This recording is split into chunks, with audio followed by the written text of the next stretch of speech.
Hello everyone, this is Vijeta. Once again, I welcome you people on my channel Vijeta EduTalk. आज मैं फिर से आप लोगों के लिए एक नया चैप्टर लेकर आई हूँ. चैप्टर का नाम है द साउंड ऑफ म्यूजिक. ये चैप्टर NCERT के स्टैंडर्ड 9 के बीहाइव बुक का चैप्टर नंबर 2 है. ये चैप्टर 2 पार्ट्स में डिवाइडेड है. Part 1, Evelyn Glennie listens to sound without hearing it. इसकी रचयिता हैं डेबोरा काउले. जैसा कि इस चैप्टर का नाम है द साउंड ऑफ म्यूजिक, मतलब म्यूजिक की आवाज़, संगीत की आवाज़. तो पार्ट 1 जैसा कि इसका नाम है, Evelyn Glennie listens to sound without hearing it. Evelyn Glennie एक परकशनिस्ट है और वो साउंड को यानी संगीत को बिना सुने फील करती है. मतलब वो एक ऐसी लेडी है जो सुन नहीं सकती. She is completely deaf and in spite of that, इसके बावजूद वो संगीत को अपने जीवन का उद्देश्य बना लेती है. बिना सुने वो संगीत को किस तरह से प्रेजेंट करती है, ये एक प्रेरणा स्रोत है. एवलिन ग्लेनी, इनका पूरा नाम है एवलिन एलिजाबेथ एन ग्लेनी. इनका जन्म 19 जुलाई 1965 में हुआ था. स्कॉटलैंड में हुआ था. ऑक्यूपेशन से ये एक म्यूजिशियन है और इनका फेवरेट इंस्ट्रूमेंट, या कह सकते हैं कि जिस इंस्ट्रूमेंट में इनको महारत हासिल है वो है परकशन यानी tabla. So let's start with the chapter and let's see how difficult her life was and how she became an inspiration for the whole world.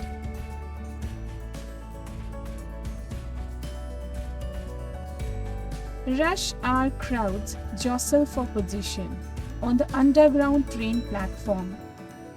Jostle यानी धक्का मुक्की करना.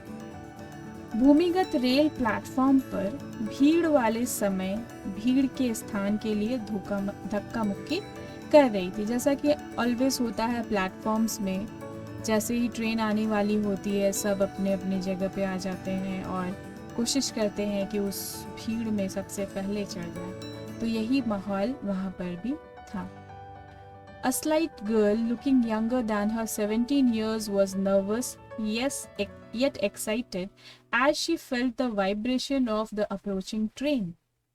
एक छोटी सी लड़की थी, पतली दुबली सी, और देखने में वो 17 साल की लग रही थी. उसे छोटी लग रही थी, सहमी हुई थी और उत्तेजित थी. एक्साइटेड यानी उत्तेजित थी. जैसे ही उसने आते हुए रेलगाड़ी की कंपनों को महसूस किया, क्योंकि वो तो सुन नहीं सकती. She could feel the vibration. उसने वाइब्रेशन को, कंपन को, जो ट्रेन के आने से पहले उसे फील हुई, तो वो समझ गई कि ट्रेन अब आने वाली है. It was her first day at the prestigious royal academy of music in London and daunting enough for any teenager fresh from a Scottish farm. Daunting यानी डरावना.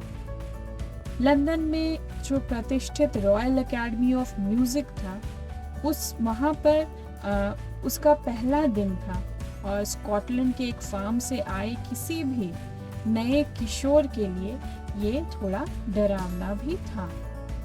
But this aspiring musician faced a bigger challenge than most.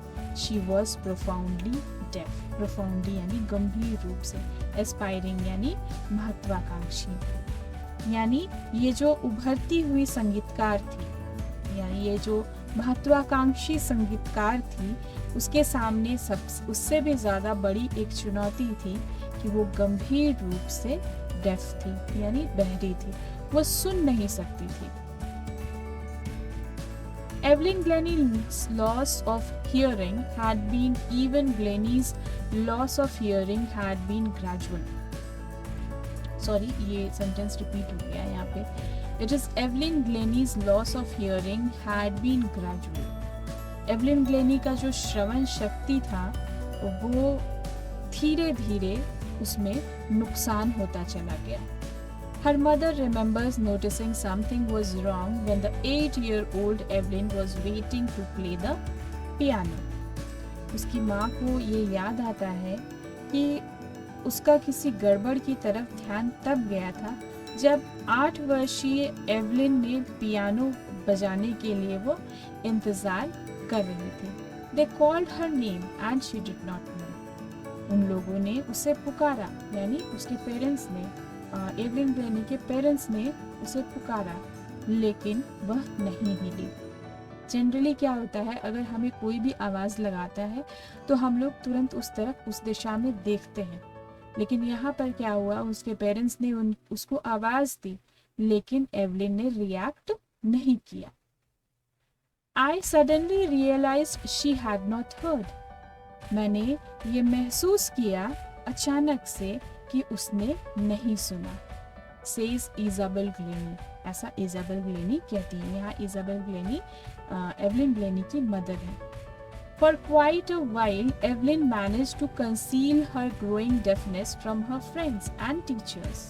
Conceal यानी छुपाना. कुछ समय तक Evelyn ने अपने बढ़ते हुए बहरेपन को अपने मित्रों और शिक्षकों से छिपाने में वो सफल रही. But by the time she was 11, her marks had deteriorated, and her headmistress urged her parents to take her to a specialist. Deteriorate मतलब खराब होना या कम होना. लेकिन समय के साथ क्या हुआ, जब वो 11 साल की हो गई तो उसके मार्क्स लगातार खराब होते चले गए या कम होते चले गए. एंड उसकी जो हेडमिस्ट्रेस थी, उसने इसके पेरेंट्स को, यानी एवलिन ग्लेनी के पेरेंट्स को जोर देकर कहा कि उसे एक विशेषज्ञ के पास ले जाए. It was then discovered that her hearing was severely impaired as a result of gradual nerve damage. Impair यानी क्षतिग्रस्त होना या कमजोर होना. Gradual यानी धीरे धीरे. फिर यह पता लगा कि धीरे धीरे नसों के क्षतिग्रस्त होने के कारण उसके सुनने की शक्ति गंभीर रूप से कमजोर हो गई थी. They were advised that she should be fitted with hearing aids and sent to a school for the deaf. Everything suddenly looked back, says Evelyn. उन्होंने उसे ये सलाह दी गई कि जो हियरिंग एड होता है, यानी सुनने के लिए जो सहायक यंत्र होता है, वो उसे लगा दिए जाएं और बहरों के लिए जो स्कूल बने होते हैं वहाँ भेज दिया जाए. एवलिन ने कहा कि सब कुछ अचानक से अंधकार सा लगा.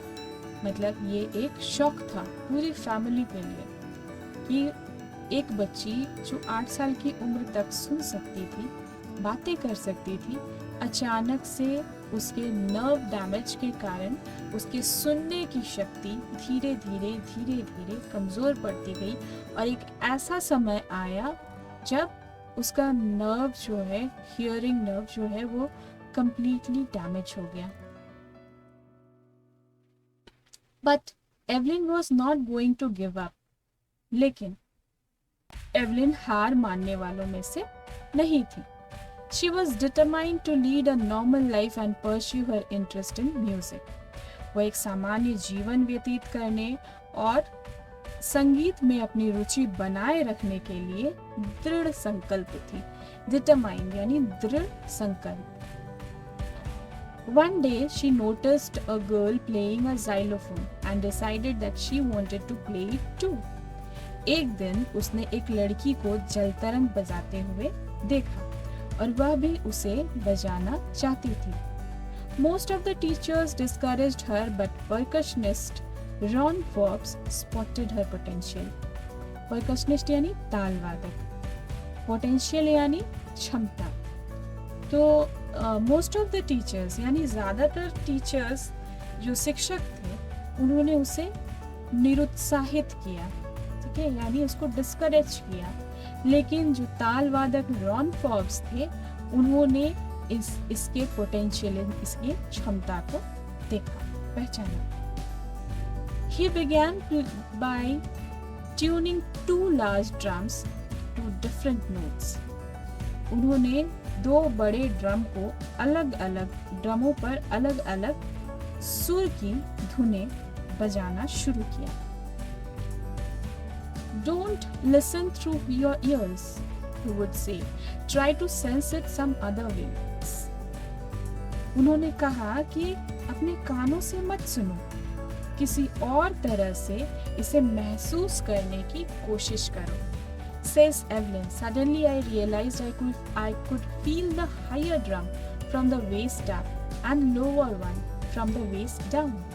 Suddenly, अचानक से एवलिन कहती हैं कि अचानक से मुझे लगा कि मैं तेज ड्रम को कमर के ऊपर और हल्के ड्रम के जो नोट्स हैं उसको कमर के नीचे वाले हिस्सों में फील कर सकती हूँ. Forbes repeated their exercise, and soon Evelyn discovered that she could sense certain notes in different parts of her body. Ron Forbes ने ये क्रिया बार बार दोहराई और एवलिन को अब ये फील होने लगा कि वो अपने शरीर के विभिन्न अंगों में कुछ धुनों को महसूस कर सकती थी.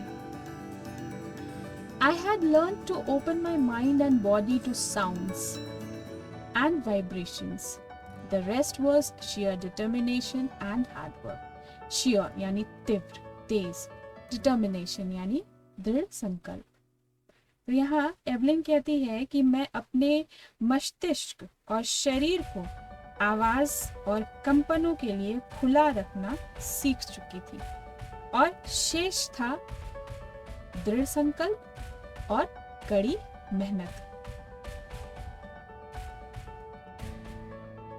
She never looked back from that point onwards. She toured the United Kingdom with a youth orchestra, and by the time she was 16, she had decided to make music her life. उस बिंदु के बाद, उस point के बाद उसने कभी भी पीछे मुड़कर नहीं देखा.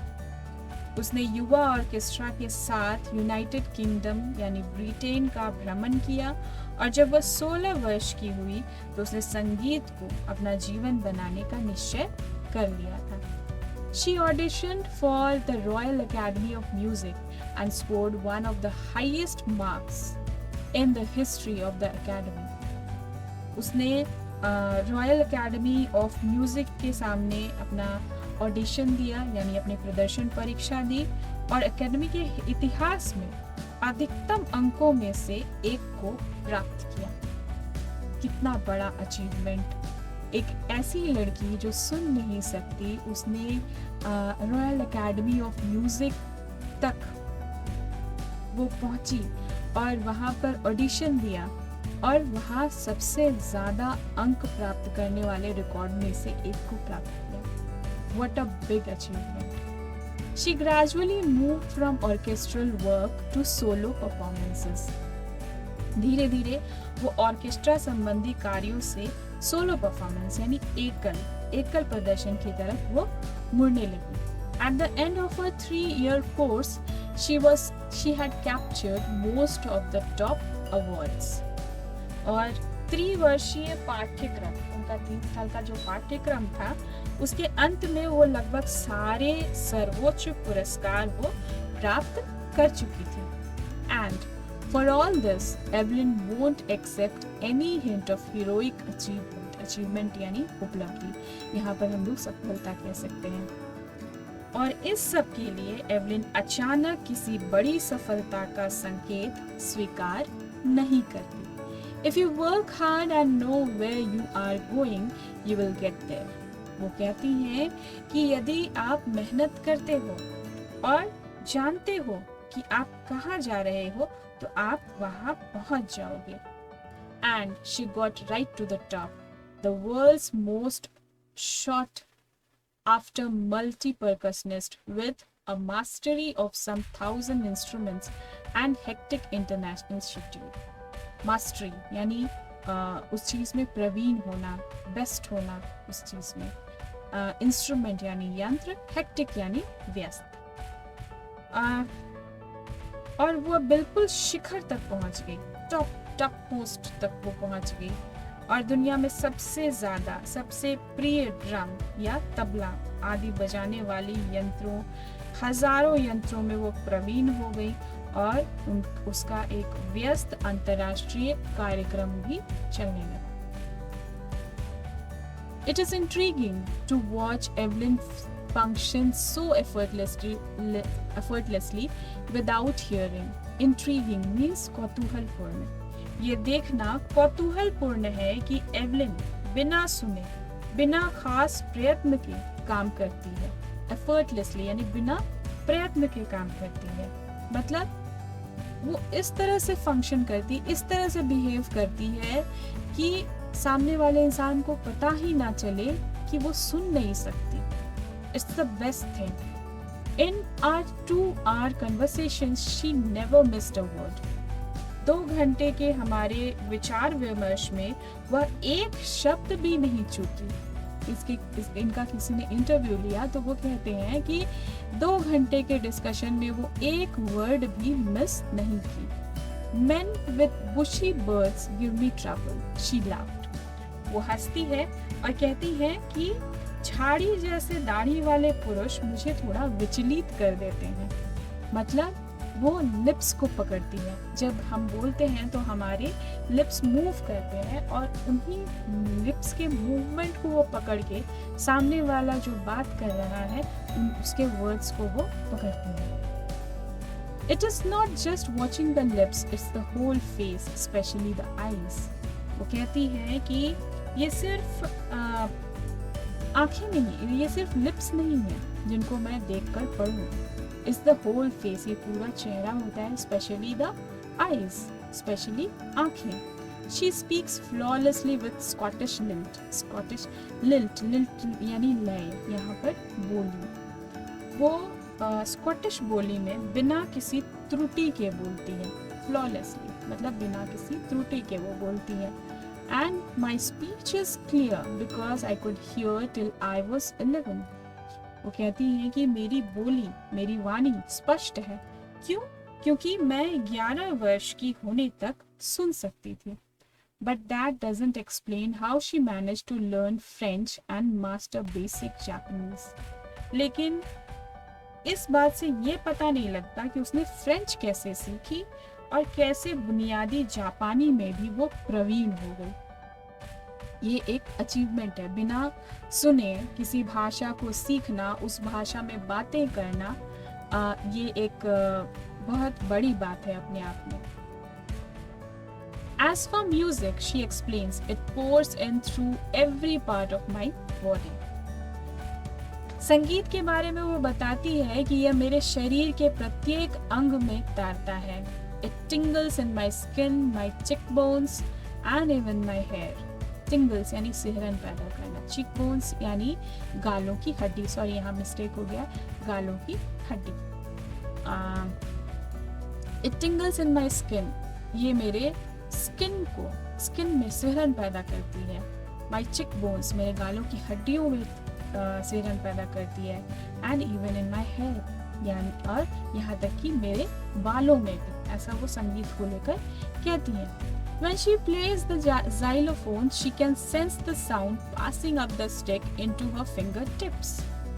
और जब वो जल तरंग बजाती है तो वह आवाज को छड़ी से अपने उंगलियों के पोरों तक आती हुई महसूस करती है। By leaning against the drums, she can feel the resonance flowing into her body. वो कोई अगर ड्रम बजा रहा होता है तो उसके अगेंस्ट वो अगर लीन करती है तो उस प्रतिध्वनि को, उस गूंज को अपने बॉडी में भी फील कर सकती है। On a wooden platform, she removes her shoes so that the vibration pass through her bare feet and up her legs. लकड़ी के प्लेटफॉर्म पर अपने वो जूते उतार देती है ताकि उसकी कंपन उसके नंगी एड़ियों में, उसके नंगे पैरों में, ऊंचे टांगों तक वो फील कर सके। Not surprisingly, Evelyn delights her audience.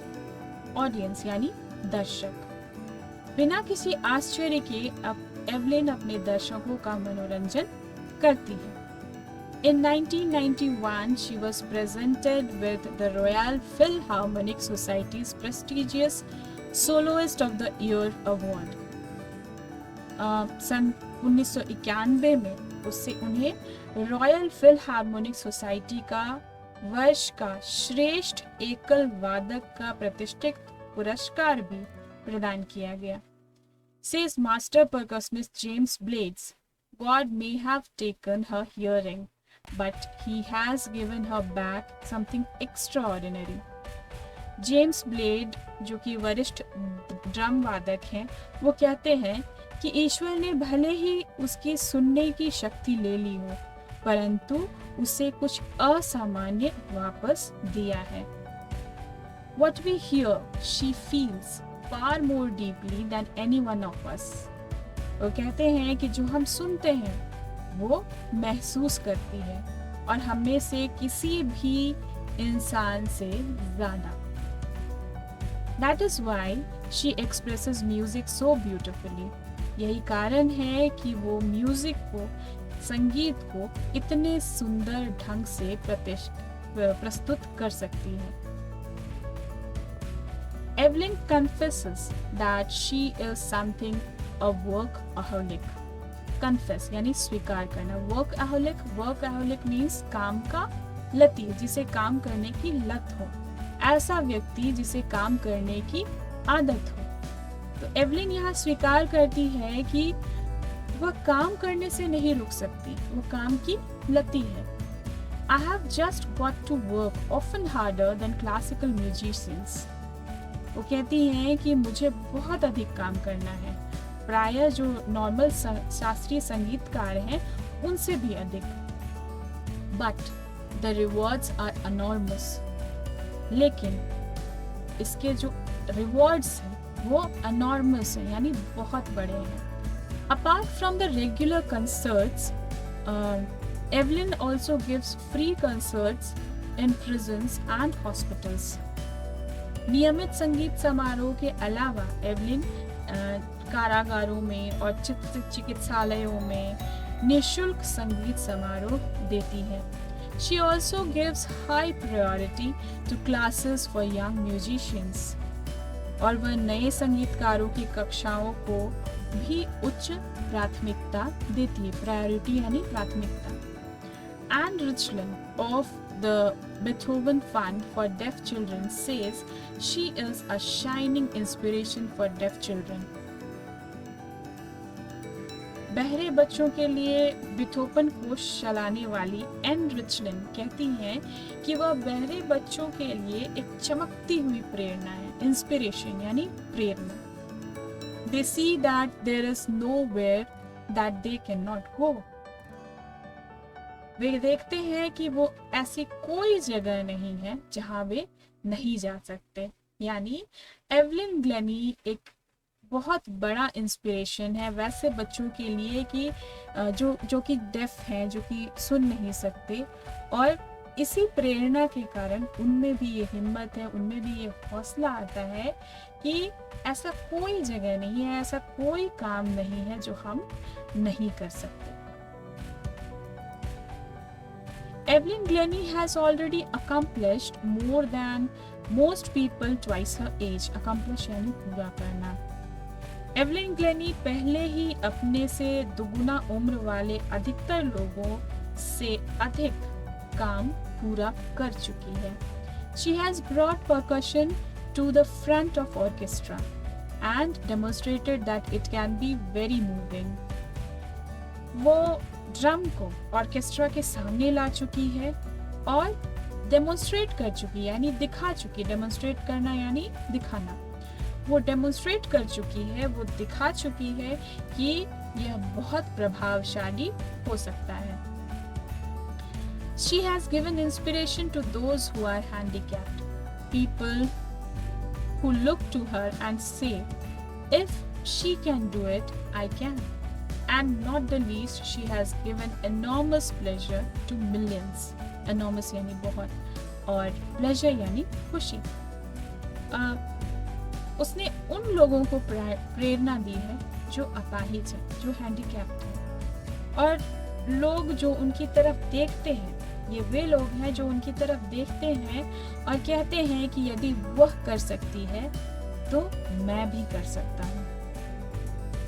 Seriously ये एक बहुत बड़ा इंस्पिरेशन है वैसे लोगों के लिए जो शारीरिक रूप से कमज़ोर हैं या शारीरिक रूप से आप कह सकते हैं कि अपाहिज हैं। तो वैसे लोगों के लिए सच में एवलिन ग्लेनी एक बहुत बड़ा उदाहरण है। And not the least, she has given enormous pleasure to millions. और यह भी कम नहीं है कि उसने लाखों लोगों को बहुत खुशियाँ दी हैं। यहाँ पर ये चैप्टर ओवर हो जाता है। आई होप कि ये आप लोगों की ये स्टोरी आप लोगों के लिए बहुत ज़्यादा इंस्पिरेशनल रही होगी, बहुत ज़्यादा प्रेरणादायक रही होगी कि एक ऐसी लड़की जो सुन नहीं सकती, उसने म्यूज़िक को अपना लाइफ बना दिया। उसने म्यूज़िक को अपने लाइफ में इस तरह से अडॉप्ट किया या एक्सेप्ट किया कि उसकी कंप्लीट लाइफ ही चेंज हो गई। आज वो one of the best percussionist है and she is really an inspiration for all. If you like this explanation, if you like this chapter, please like it, like my video, share it with others who need it, and do subscribe my channel for further videos. Thank you.